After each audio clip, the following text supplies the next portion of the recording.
Today we are with the one of the two students. One is the Prathamesh, other is Yogesh. Now Prathamesh and Yogesh both are friends and both have completed their diploma in mechanical engineering and both are working with the Mahindra company, right? Now what is the difference between one diploma and one normal education? That diploma means I need to make you little some overviews that you have been studied 3 years your engineering papers and subjects, right? Now today we are thinking to become fluent speaker of English, right? So to become a fluent speaker of English, we need to have first the introduction of grammar.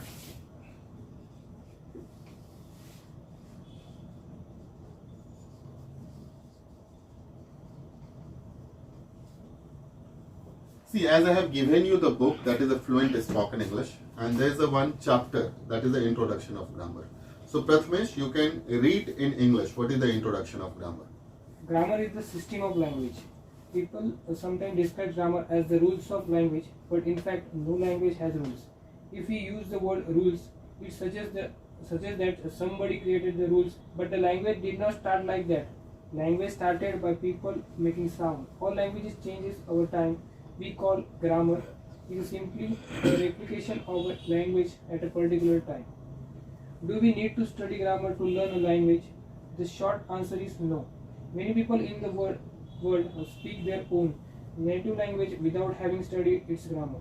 Children start to speak before even they know the word grammar. But if you are serious about learning foreign language, the long answer is yes. Grammar can help you to learn the language more quickly and more efficiently. It is important to think of grammar as something that can help you, like a friend.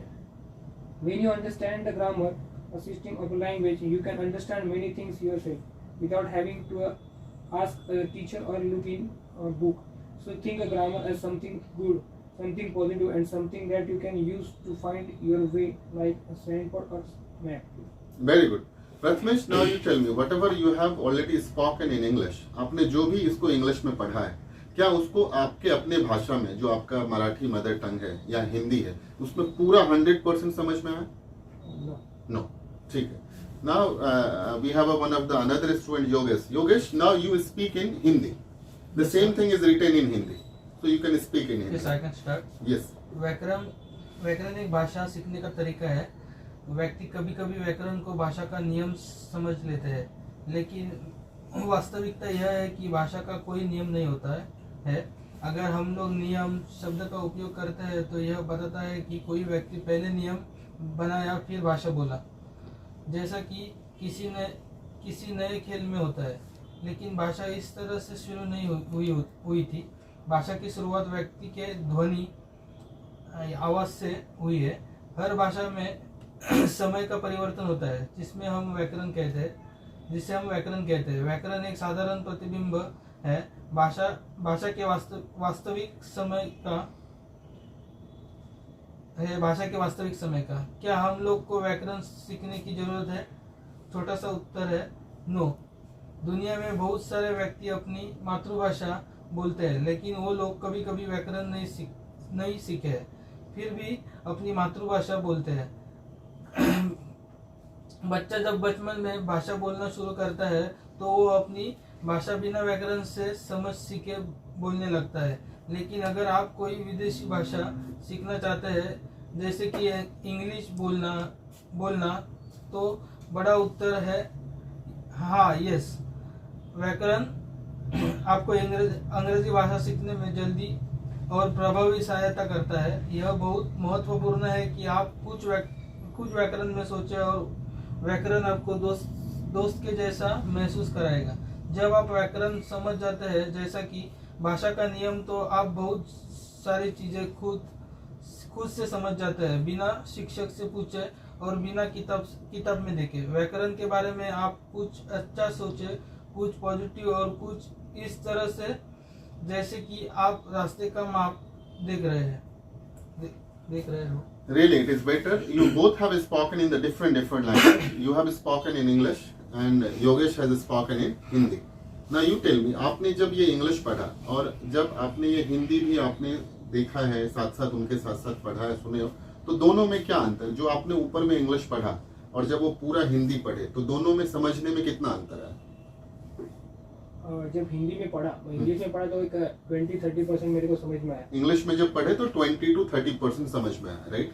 But Hindi में जब मैंने पढ़ा, जब उनका सुना, तो मेरे को एटलीस्ट 50 to 60% प्रॉपर, मतलब 50 to 60% प्रॉपर समझ में। सिर्फ इससे पहले हमने एक पैराग्राफ पढ़ा जो इंग्लिश में पढ़ा, तब तक हमें 20 to 30% समझ में आया, और इंस्टेंटली हमने उसको हिंदी में पढ़ा तो हमें 60% समझ में आया।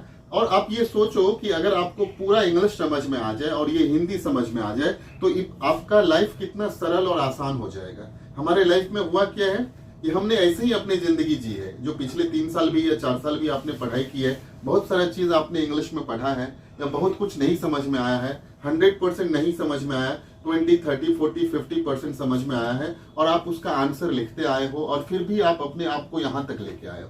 बट यही चीज अगर शुरू से होती थी और आप अगर पूरा इंग्लिश जैसे पढ़ते थे और पूरा अगर समझ में आता था तो लाइफ कितना आसान और सरल हो जाता था। आप कुछ इसके बारे में कह सकते हैं कि जैसे आपने जो अभी तक पढ़ाई किया, अगर वो पूरा इंग्लिश आपको हिंदी में समझ में आता, आपके मराठी लैंग्वेज में समझ में आता, तो आपकी पढ़ाई और कितनी आसान हो जाती थी। आप कुछ कह सकते हैं उसके बारे में? प्रथमेश आप बताइए। अगर ये अंग्रेजी अगर सीख जाती है अगर उस टाइम, तो जब भी ट्रांसलेट करते हैं, मेरा आंसर लिखते हैं, तो it is easy to answering any question. Very good. आप बताइए योगेश, अगर आपको जो आपने 3 साल पढ़ाई की, 4 साल पढ़ाई की, जो आपको इंग्लिश में पढ़ना था, और अगर वो पूरा नहीं समझते थे और अगर वो पूरा समझ जाते थे जो इंग्लिश पढ़ते थे, चाहे आप अपनी भाषा में, चाहे वो मराठी में कन्वर्ट होकर समझ जाते या हिंदी में समझ जाते, तो लाइफ कितना सरल और आसान हो जाता था। डिप्लोमा के बारे में बताए तो कुछ भी 8, 9, 10, 11, 12, 8, 9, 10 में भी एक सब्जेक्ट था इंग्लिश का। डिप्लोमा में जैसे होता है कि ऑटोमोबाइल जैसा सब्जेक्ट होता है, हाँ। तो उसमें क्या है, मेरे को उसका फंक्शन पता चल गया, हाँ। तो मेरे को जो आंसर राइट करना है, हाँ। तो वो मैं मेरे हिसाब से कर सकता हूँ। जब यानी कि मेरे को जब इंग्लिश ट्रांसलेट करना आता है तो मेरे को वो इजी हो जाएगा कि मैं उस, यानी कि जो हम बोलते हैं ना कि रट्टा मार के गया, ये गया, तो वो चीजें नहीं होगी। हाँ। मैं अपनी भाषा में उसको ट्रांसलेट कर सकता हूँ। बहुत सारा चीज आप ऐसे लिख के आते थे जिसमें आप अच्छा स्कोर कर सकते थे, आप उसको अच्छी तरह से इंग्लिश में आंसर्स को एलेबरेट करके आ जाते थे। आज से ऐसा लाइफ नहीं होगा। आज से हम लोग जो पढ़ेंगे, सबसे पहले स्लोगन है speaknowenglish.com का कि नेवर फॉरगेट इन लाइफ। हम लोग कभी लाइफ टाइम ये भूलेंगे नहीं। दूसरा चीज, हम लोग भाषा को याद नहीं करने जा रहे हैं। क्या करने जा रहे हैं? हम लोग भाषा को याद नहीं करने जा रहे हैं। भाषा cannot be remember, language cannot be remember, language can create, language can speak according to time and situation, according to the situation. So now we are going to start the introduction of grammar. In the next chapter, you can say the introduction of grammar. What is the introduction of grammar? You can go for the next page. You can say it. What is grammar? Now, it's a very clear. What is grammar, right? Introduction of grammar में क्या है? पहला क्या है? What is grammar? क्या है? What is grammar?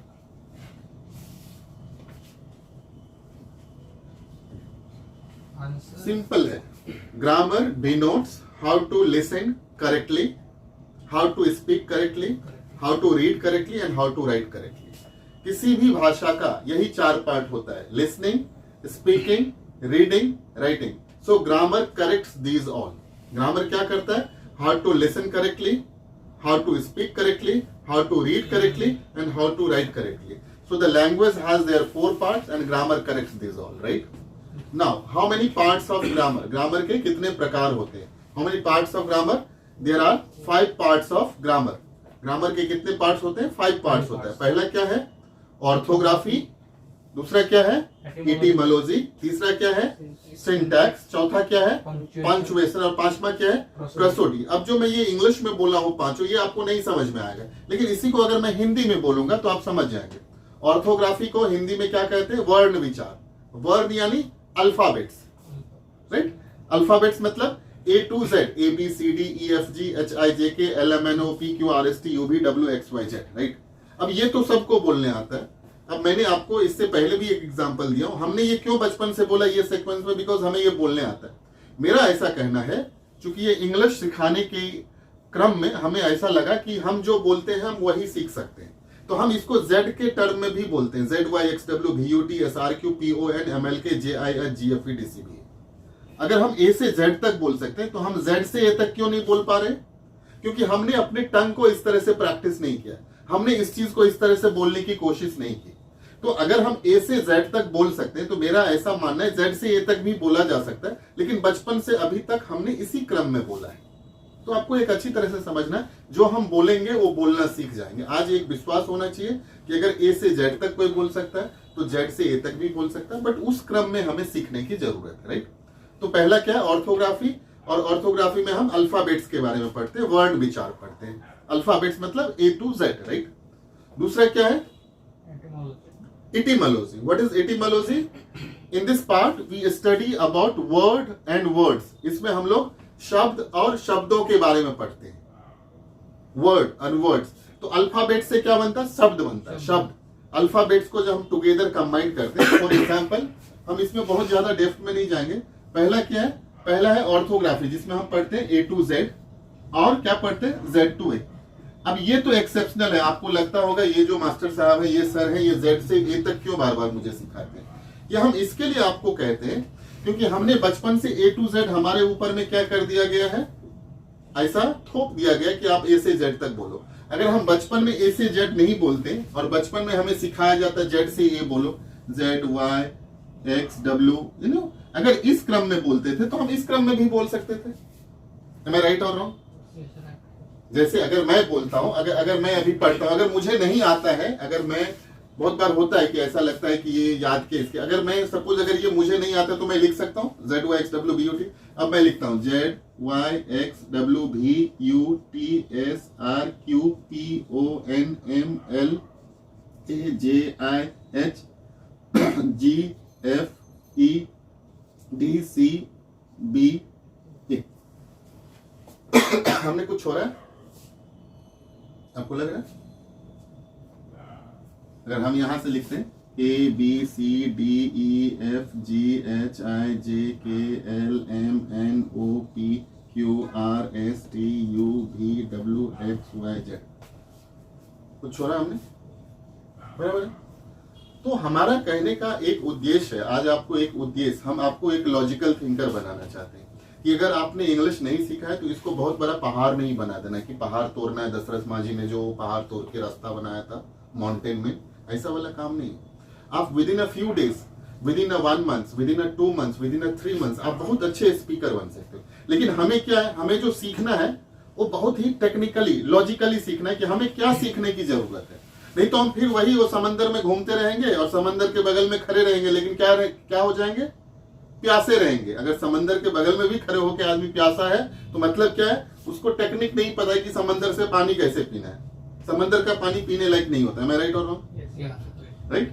तो अब क्या है कि अगर मैं ये आपको सिखा रहा हूं, अगर मैं ये चीज बता रहा हूं, तो ऐसा नहीं कि मैं कुछ एक मैजिक कर रहा हूं और ये ऐसा क्यों हो गया। मतलब हमने भी इसकी बोलने की सीक्वेंसेस सीखे हैं और ये हमने बहुत साल पहले, हम एक इंजीनियरिंग वाले स्टूडेंट्स को पढ़ा रहे थे और वो ऐसे ही मराठी मीडियम में पढ़ के आया था और 10th के बाद डिप्लोमा में आ गया था। तो उसको मैं मैथ्स पढ़ाता था, जो भी पढ़ाता था वो हिंदी में समझाता था, समझ जाता था। फिर वो कुछ इंग्लिश में बोल देता था, समझ में नहीं आता था। तो हमने उसको एक दिन बोला, अरे तुमको ABCD आता है कि नहीं, A to Z आता है कि नहीं? बोला हाँ सर, ये किसको नहीं आता है? मैं बोला क्या तुमको Z से A तक आता है? हमने भी ऐसे ही बोला उसको बोलने टाइम में।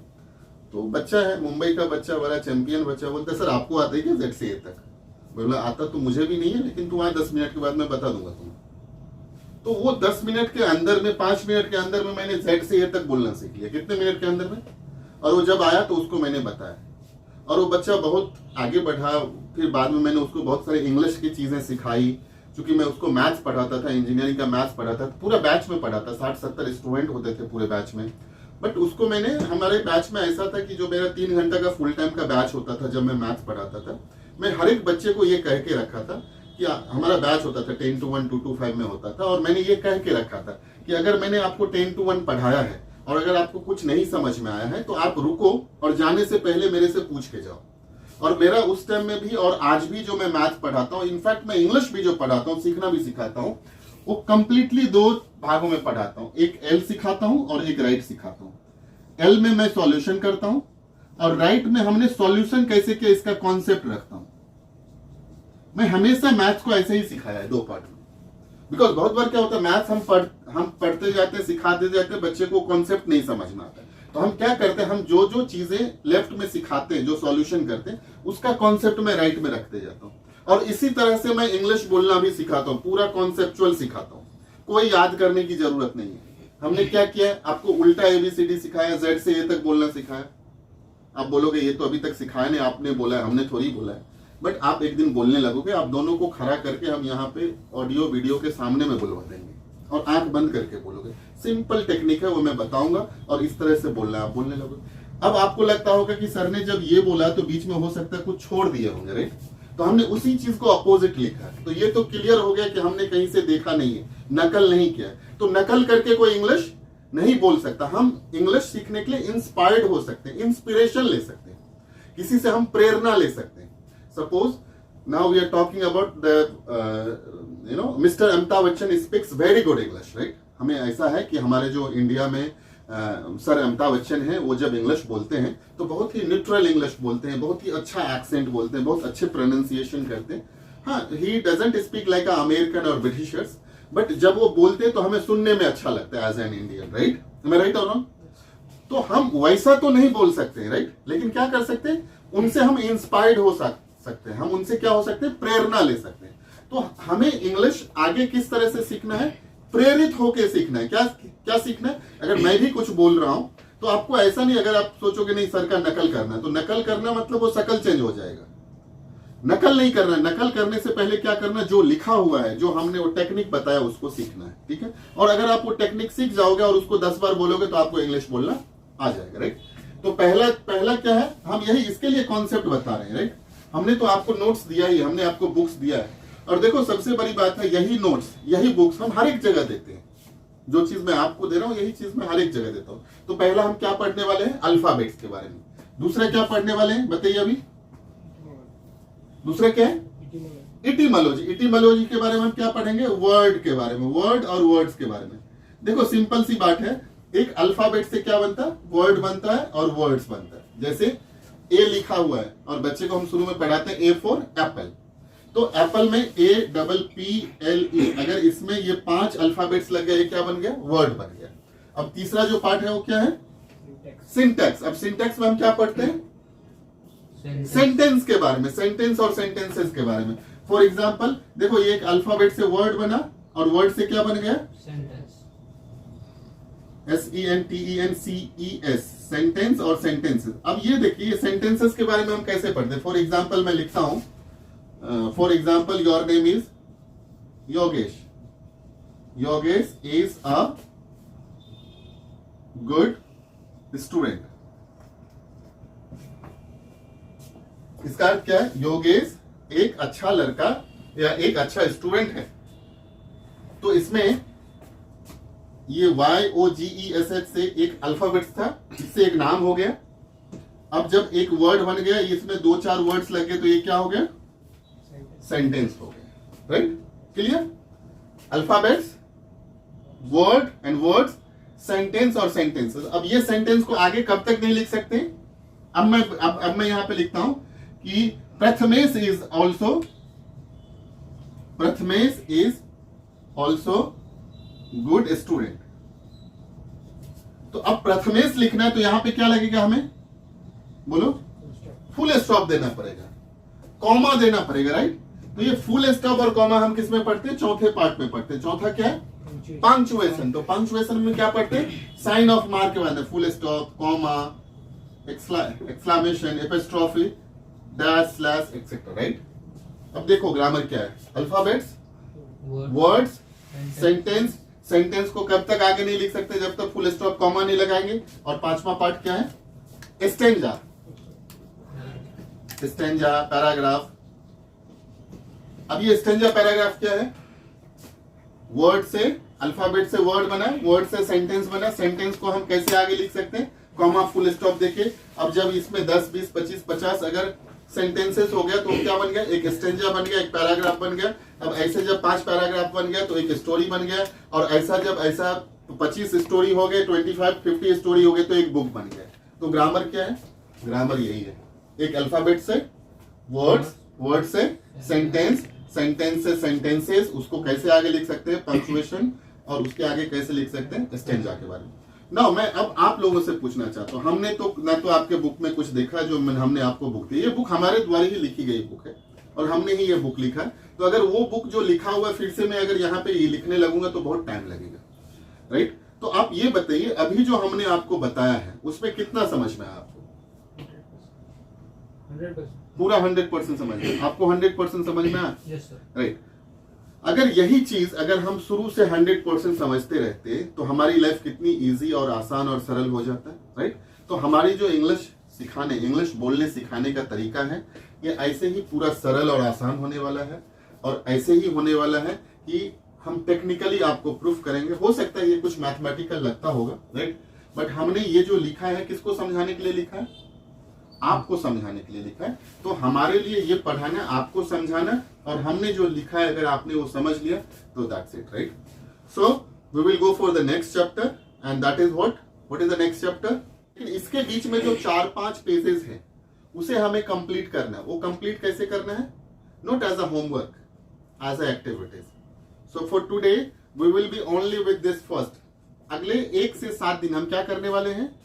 1 से अगले 7 लेक्चर में क्या करने वाले? हमारे पढ़ने का तरीका क्या है? अगर जो हमने आज पढ़ा है, सपोज हमने फर्स्ट डे जो पढ़ लिया, जब हम कल पढ़ेंगे तो कल क्या पढ़ेंगे? फर्स्ट एंड सेकेंड पढ़ेंगे, ठीक है। जब तीसरे दिन पढ़ेंगे तो क्या पढ़ेंगे? फर्स्ट, सेकेंड, थर्ड पढ़ेंगे। चौथे दिन क्या पढ़ेंगे? फर्स्ट, सेकेंड, थर्ड, फोर्थ पढ़ेंगे, राइट। फिर क्या पढ़ेंगे? First, second, third, fourth, fifth पढ़ेंगे। क्या पढ़ेंगे? फिर क्या पढ़ेंगे? First, second, third, fourth, fifth, six पढ़ेंगे, राइट। फिर क्या पढ़ेंगे? 1, 2, 3, 4, 5, 6, 7। यानी हमारा कहने का तरीका है हम एक पिरामिड लेवल में पढ़ेंगे कि जो हम पहले दिन पढ़े हैं हम अगले 7 दिन तक पढ़ेंगे। तो आप ये सोचो कि जो हम पहले दिन पढ़े वो अगले 7 दिन तक पढ़ते जा रहे हैं। पहला, फिर पहला दूसरा, फिर तीसरा, पहला दूसरा तीसरा, फिर तीसरा चौथा पांचवा छठा, ऐसा नहीं, पहला दूसरा तीसरा चौथा, फिर से पहला दूसरा तीसरा चौथा पांचवा, फिर से पहला दूसरा तीसरा चौथा पांचवा, फिर से पहला दूसरा तीसरा चौथा पांचवा छठा सातवां। तो हमारे जो पढ़ाने के तरीके हैं वो कंप्लीट प्योर मेडिटेशनल है, प्रैक्टिकल है एंड क्रिएटिव है। और अगर हम लोग इस तरह से जाएंगे तो हम अपने इंग्लिश को फ्लुएंटली बोल सकते हैं। How you feel about your today the thinking जो मैंने आपको कुछ मिनट्स में समझाया है वो आपको कैसा लगा समझ के? Basically we can speak English easily. We didn't have to remember the English language. We can speak or we can elaborate with the word one. Okay, ठीक है। आपको Yogesh how you feel about your thinking? Basically क्या है कि start से and तक क्या process होता है, यानी कि जैसे कि वर्ड्स है, वर्ड से सेंटेंस बनता है, एक अल्फाबेट से वर्ड्स बनता है, वर्ड से सेंटेंस बनता है, उसके बाद पंक्चुएशन आता है, यानी कि चिन्हों का उपयोग कैसे करना है, और उसके बाद स्टैंजा यानी कि पैराग्राफ। हमारे बोलने का भी वही तरीका। हम क्या करते हैं, किसी से जाते हैं hi good morning how are you. अब only speaking a good morning good afternoon is not a English, but when you speak hi good morning उसके बाद क्या बोलते हैं? How are you, what are doing, where are you now, okay now I am here, I am there, right? So what we do, we create a situational sentence. So I really feel good for today and I really thank you very much, and we will go ahead, we will do the practice and we will go ahead with that. Thank you very much.